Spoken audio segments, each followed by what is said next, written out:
Here, the reason behind the change being made by Oregon schools. More than a decade later, a drunk driver's victim still acts as a warning for others. Amanda Cordich's family members share how her memory inspired their work today. Good evening, I'm Mimi Murphy. And I'm Eric Wilson. A new batch of Illinois COVID-19 cases continues a more than week-long upward trend in the state. Just shy of 1,100 new cases of COVID have been reported in the last 24 hours. 30 more people have died.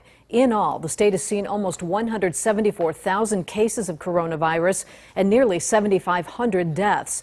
Since the start of the pandemic, Illinois labs have run more than 2.5 million tests. The state's 7-day rolling positivity rate is now 3.8%. That's up from about 3.1% a week ago. Time and again, health experts have stressed the importance of wearing a mask. They say it's the single best way to stop the spread of COVID-19. But many people refuse to wear one, claiming everything from a lack of air to a fear of breathing in too much carbon dioxide. Dylan Srocki decided to test those ideas out. He discovered the data don't support the arguments. There are a lot of rumors and myths surrounding oxygen levels while wearing different kinds of masks. Dr. Amit Jacob is a pulmonologist with OSF Healthcare in Rockford. To demonstrate how different types of face coverings affect someone's ability to breathe, he hooked up a test patient to a pulse oximeter, which measures blood oxygen levels.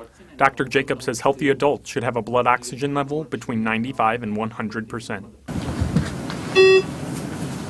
The first mask we tested was a cloth mask. Even after wearing her mask for several minutes, the test patient's blood oxygen levels stayed at 98%. Her oxygen levels have not dropped at all. Next, we tested a disposable surgical mask.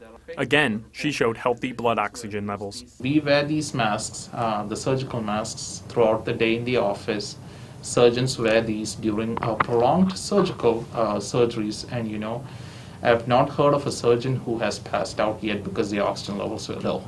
The final mask we tested was an N95 mask, which physicians and nurses who care for COVID-positive patients wear. Although Dr. Jacob describes them as the most uncomfortable of the masks, the end result was the same. Those are the masks that they wear for hours at a time, and no one has been able to show that it reduces the oxygen levels. Dr. Jacob says some patients have expressed concerns about wearing a mask because of increased exposure to carbon dioxide. He says there is no scientific evidence to support that claim. To date, as far as we know, there have been no studies that have shown that the blood CO2 levels go up by wearing a cloth mask or a single-use face mask. In Rockford, for your home team, I'm Dylan Srocki. A recent survey shows Rockford teachers have major concerns about returning to the classroom. When asked in a Rockford Education Association survey, how comfortable are you returning to school? 74% say they are very or somewhat uncomfortable. That's compared to 17% who say they're very or somewhat comfortable. Among concerns for teachers is their own health and the health of others in their care. Following mask and social distancing guidelines and proper sanitation are also worries. In all, almost 1,400 high school, middle school, and early childhood teachers took part in the survey. Oregon middle school students and staff won't have to worry about the heat when they return to class. Air conditioning units are being installed in all classrooms.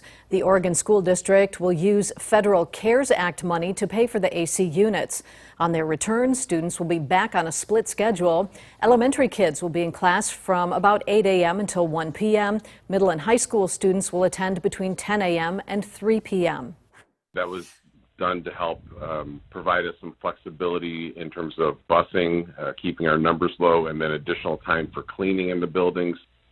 But given that our junior high kids were going to be in the afternoon, we wanted to make sure that there was as much comfort as possible because of how warm it can be at 3 o'clock. Oregon students return to class August 13th. The victims of a pair of weekend Rockford murders are identified. The first is 19-year-old Deontay Chapman. He was shot and killed early Saturday morning on South 3rd Street near Nelson Park.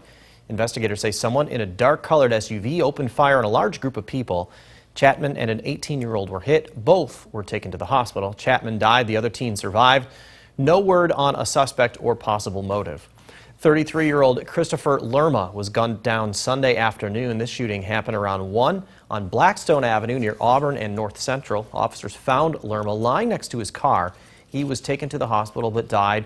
Investigators say suspects in a light blue Mazda 6 drove past Lerma as he was getting out of his car. Someone in the back of that car opened fire.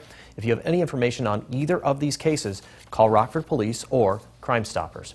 In 2008, a State Line family was forever changed by a drunk driver's actions. The life of Amanda Kordich was cut short. More than a decade later, Michelle Rave spoke with Amanda's mom, and as she reports, her daughter's death is now being used as an example in hopes of reaching others. Amanda Kordich was just 17 years old in 2008. She had gotten off of work and ran over to a friend's house on July 28th. But on her way home, she was hit by a drunk driver at Harlem and Forest Hills in Loves Park. Her mother, Diane, visits that intersection as well as her gravesite every year. But through this tragedy, Diane has been inspired to educate people about the dangers of drunk driving. People need to know that when you drive and you drink and you drive, you're not just going to mess up your record. You're going to mess up everybody else's lives, and that's so important. That's Michelle Rave reporting. Coming up at 6, hear Diane's full story about how she's been able to go through the loss of her daughter. 2 truck drivers are hurt after a morning crash on US 20. It happened just after 8 this morning in the westbound lanes of 20 near Keith Road, that's west of Winnebago. Investigators say a truck was trying to turn into a driveway when another truck rear-ended it. 30-year-old Alex Jones was behind the wheel of that second truck. The impact caused the first truck to overturn. Both drivers were taken to the hospital with non-life-threatening injuries. That portion of 20 was shut down for several hours to clean up. Jones got a ticket for failure to reduce speed to avoid a crash. Rock Valley College board members are set to finalize a deal to get its Advanced Technology Center project off the ground. The board is being asked to approve an intergovernmental agreement with the Belvedere School District. It allows Belvedere to act as a middleman between RVC and companies building the ATC. Rock Valley will still cover the costs. RVC's board announced last month the ATC would be located at the former Shopco building. We'll have the results of the vote coming up tonight at 9 and 10. Eyewitness News, your home team with Eric Wilson, Mimi Murphy, Sports Director Scott Leber, and Chief Meteorologist Candice King. Republican senators unveil their plans for the next round of coronavirus relief. The proposal includes direct payments to some Americans, but includes cuts to unemployment help. It also gives liability protection for businesses that reopen and provides money to help reopen schools. But as Morgan Wright reports, Democrats say it doesn't go far enough. Eyewitness News is keeping you connected to the nation's capital. Republicans want to send thousands of dollars more to American families. If Democrats won't come to the table, they get nothing. Senate Majority Leader Mitch McConnell says the Republicans' $1 trillion HEALS Act is the right solution for the country. Our nation stands at a challenging crossroads. We have 1 foot in this pandemic and 1 foot in the recovery. The GOP plan would invest more than $100 billion into schools, help small businesses, and put cash directly into the hands of Americans. The rescue package needs bipartisan support to pass the Senate, but Democrats say the GOP plan isn't bold enough to meet the moment. It's not adequate with state and local government assistance. It's not adequate on education. Maryland Senator Ben Cardin says Democrats especially take issue with the slash to federal unemployment benefits. The extra funds have been desperately needed by American families. People can't feed their kids. People are losing their homes, getting kicked out of their apartments. Small businesses are going under. Republican response, let them eat cake. Senate Democratic leader Senator Chuck Schumer says the plan is too little, too late. We Democrats want a real bill that answers people's needs, that deals with the serious problems we face. That's what we're fighting for. Senate Majority Leader Mitch McConnell maintains this is just a starting place for the negotiations. Reporting in Washington, I'm Morgan Wright. Now, your first warned weather forecast with Chief Meteorologist Candice King. Plenty of sunshine out there for Tuesday afternoon. A live look with our Marcel Skytrack camera up in Beloit, Wisconsin. Started off nice and cool. Temperatures warmed nicely here this afternoon, but we've had a couple of clouds kind of pop up ahead of a weak system moving in from Iowa into Wisconsin. That has actually allowed a few clouds to develop and also has formed a couple of thunderstorms a little bit further to our north across Wisconsin, moving out closer towards Lake Michigan. We look a little bit back further to the west. We've got a couple showers and even a few thunderstorms trying to pop up over northwestern Iowa, all ahead of that disturbance that'll slowly be sinking southward here as we go through this evening. Now, we've got a little bit of instability. We've actually got a decent amount of wind shear in the atmosphere, and we've got that disturbance coming in, but the one limiting factor to really get some of those showers and thunderstorms going is the dry air that we have. You notice it's just not really muggy out there, and all this orange showing up on our water vapor imagery indicates that drier air. Now, there is actually a little bit of moisture getting pulled here into northern Illinois, so what this might do is actually help kind of produce a couple of light showers as we head into the late evening and overnight hours, but we should stay fairly quiet here as we go through the rest of this evening. Now, there is a risk for a couple of stronger thunderstorms, mostly across southern Wisconsin, and any one of those isolated thunderstorms could have some gusty winds associated with them. So let's kind of time this out here as we go through the rest of this evening. As that disturbance moves a little bit further into south central Wisconsin, you see a couple of showers, a few thunderstorms firing up, but again, most of that activity north of the Wisconsin-Illinois state line. After midnight, I think we might have a better chance for a few showers, isolated thunderstorms during the overnight and then into early tomorrow. This is actually as a cold front begins to move through. We'll see a bit more cloud cover tomorrow than what we had for today.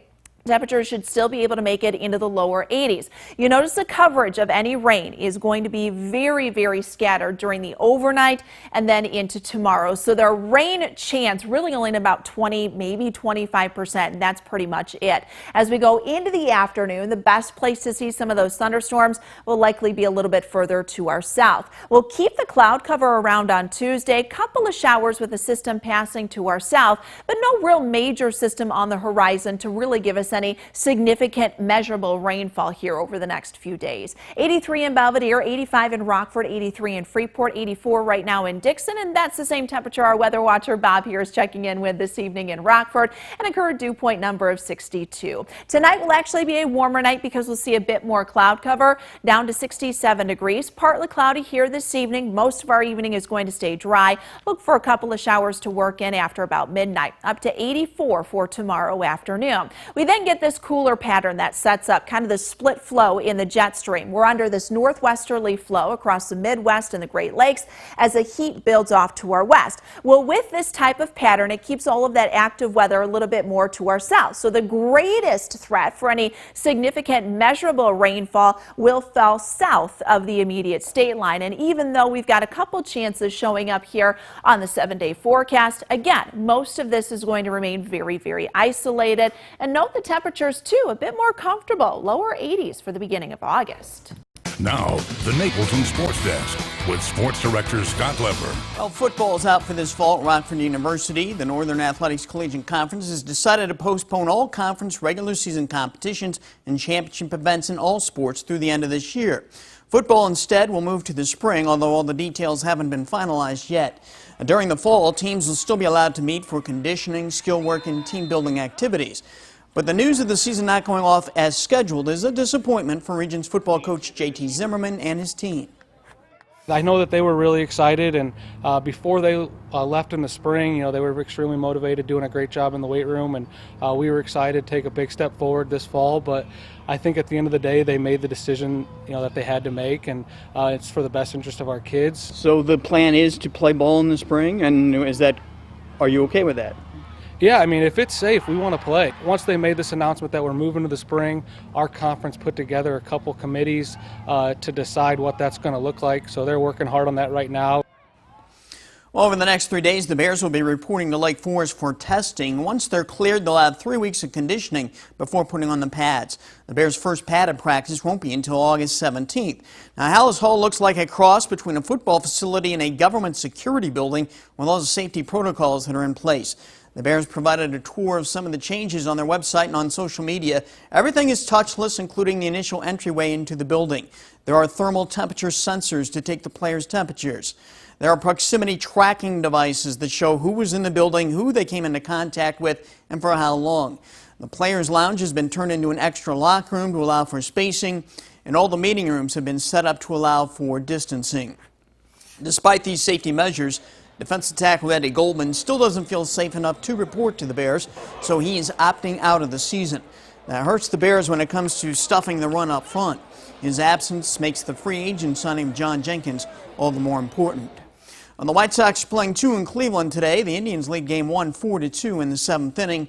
The Cubs are just about to get started in Cincinnati. Guys, we're nice and clear here for us this evening, and they're going to stay that way at least for the next several hours. Might see an isolated shower or thunderstorm try to sneak in here later this evening. We've got a couple of thunderstorms up to the north in Wisconsin, a few severe thunderstorm warnings with those, and you see a couple of isolated showers trying to develop over Iowa. With the cold front coming in overnight tonight, that may bring an isolated shower or thunderstorm, but I wouldn't bank on any rain doing any of the watering of your garden. Probably going to want to water that here this evening. Temperatures tonight down to 67. We're back in the 80s tomorrow. A couple of showers the next few days, but lower 80s through the end of July. Looking good. All right, thanks, Candice. And thank you for spending some time with us. Stay safe.